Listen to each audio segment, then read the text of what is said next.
In this video, I will be providing you with a few construction examples that you can use to connect a post to a beam, whether that's going to be a decorative beam or a load-bearing beam.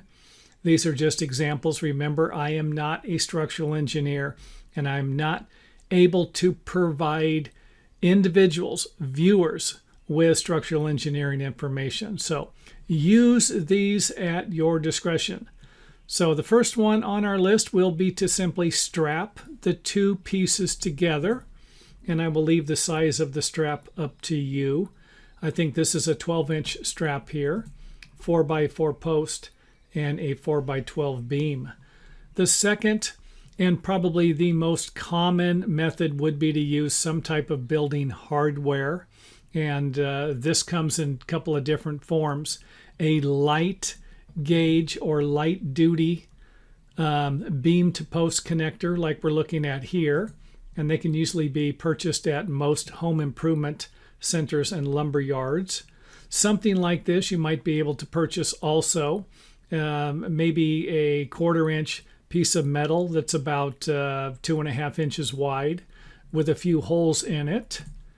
And you can simply drill the holes through the post and the beam to get a nice connection. Now I have the beam extending past the post here, but you can see here where something like this would work just fine if the post was even with the beam.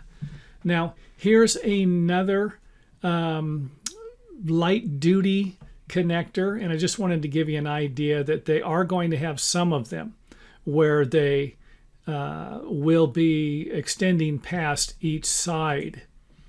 And I think you can kind of see here on this one, if you remember, this one here stopped at the end. Now, I have been in situations before where I couldn't find the ones that mounted on the end like this. And I just simply grabbed some snips because these are really light duty. And I just cut the piece to match this one here. Not suggesting you need to do that all the time, but in a pinch, something like that might work just fine. Next up on the list, maybe just simply use a 2x4, shape it so that the water doesn't accumulate at the top, and that might require this thing here to come all the way across here instead of having any flat area at the top. 2x4 can be fastened with 16D nails. A 1x4, maybe you can use 8D nails. And again, remember, these are just ideas. An engineer, probably, you're not going to see this on a set of building plans. They like their building hardware. And here we have a shaped piece of plywood, you know, kind of creating a T there. And you can get a little creative with this. It doesn't need to go to the edge. You can, you know, instead of having it 3.5 inches, maybe you can have it 2.5 inches and have some kind of reveal going all the way around it. Or even grab a router and shape some of it. And then that might look nice when you paint everything. And here we have a longer 1x4 that we're using as a connector. So something like this is going to provide you with a better connection than the smaller boards. That should make sense. 1x4 on each side. And if you are going to run it longer, you can see where you're now tying the floor, connecting the floor framing to the beam to the post. So something like this, it might not work for your particular design, whatever you're doing. But if it does, you could actually extend this higher and tie it into the framing if you were going to be maybe installing a post or a wall above. And a 2x4 and a 2x6 with kind of the same method, except here I've taken the 2x4 and I've nailed it to the 4x4 and then brought the 2x6 over so that I could nail the 2x6 to the 2x4 and get even a better connection.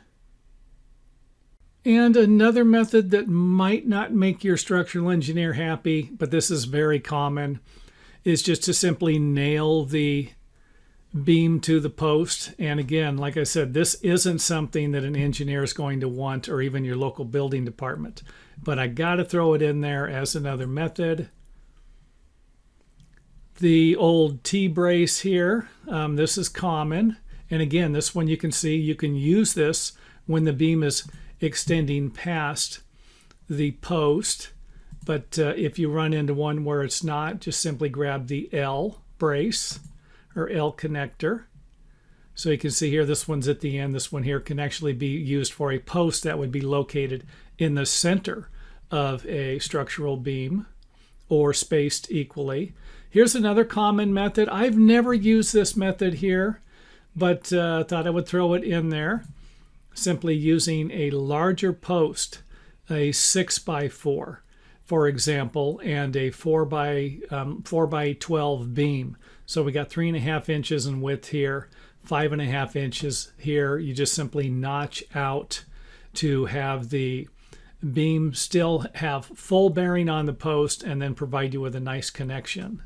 Now let's take a look at some of the corner support beams. And in most cases, I really can't think of too many cases where you're going to need something like this, because you're going to be able to just set a beam on top of the other beam. Normally, as you can see where the joists are sitting on top of the load-bearing beam. But here we just simply took a 4x6 and grabbed some straps and wrapped it around the corner here to get a nice connection. And this is actually something that you're not going to see on a set of building plans. I'm just throwing it out there as another method. I don't ever remember using anything like this, but again, thought I would throw it out there. This seems like it would work just fine. And with the prices of building hardware getting just out of sight, along with lumber nowadays, maybe that might be something you're going to be seeing more of in the future. And here's a pre-manufactured, or I should say you might need to get something like this custom made if you're working with different sized lumber. But you're using some 4x, something that's 3.5 inches wide. Most, I should say, hardware manufacturers, the popular ones anyway, make things like these. You can order them on the internet or order them from your local hardware store. Now, for those of you looking for more information, type post to beam connectors or post and beam connectors in your search engines, and that might bring you up, bring up a few more options. And this one here, I didn't fasten the bolts. Just wanted to give you an idea of what it looked like here. You are going to need to bolt everything together and follow the product manufacturer's installation instructions.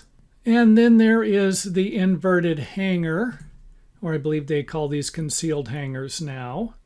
And this is another method. I have used this plenty of times. Just run the beam through, sit on top of the post, and then use a hanger to connect it to the beam that is sitting on top of the supporting post. Now here is another one.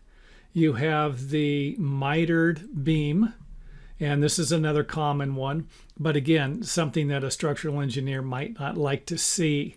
So I've done this quite a few times, but it would be more or less for a patio or a deck, something that's not going to have a lot of weight on it.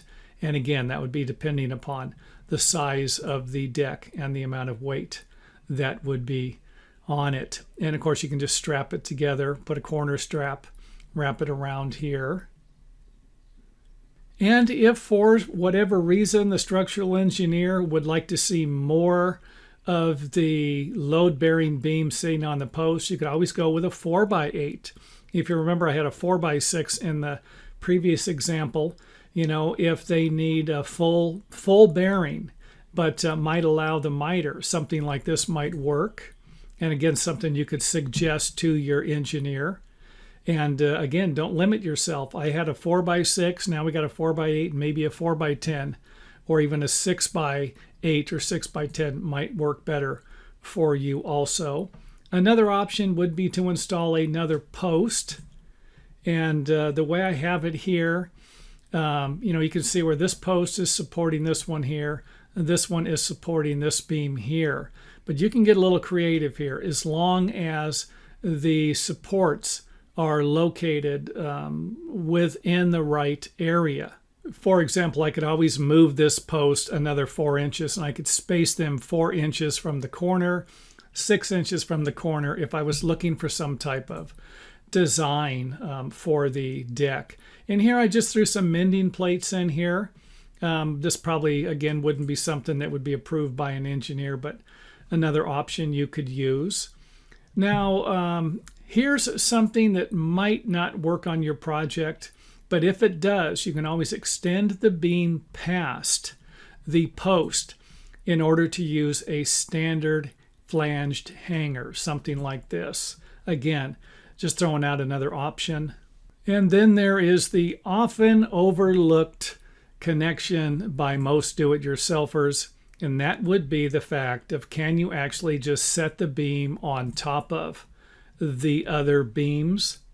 And of course, another option would be to install the beam or another beam underneath the beam instead of on top of it. And I don't know a lot of reasons why you would do something like this, but one of them I could think of would be if you were building a deck and you wanted to have the handrail support post go a little further down to create something a little stronger. That might provide you with some benefits. So anyway, that is it for this video. Hope it helps. If it does, you know what to do. If you made it this far in the video, hit the thumbs up button. And any questions, comments, leave them in the video comment area and I will answer them as soon as possible.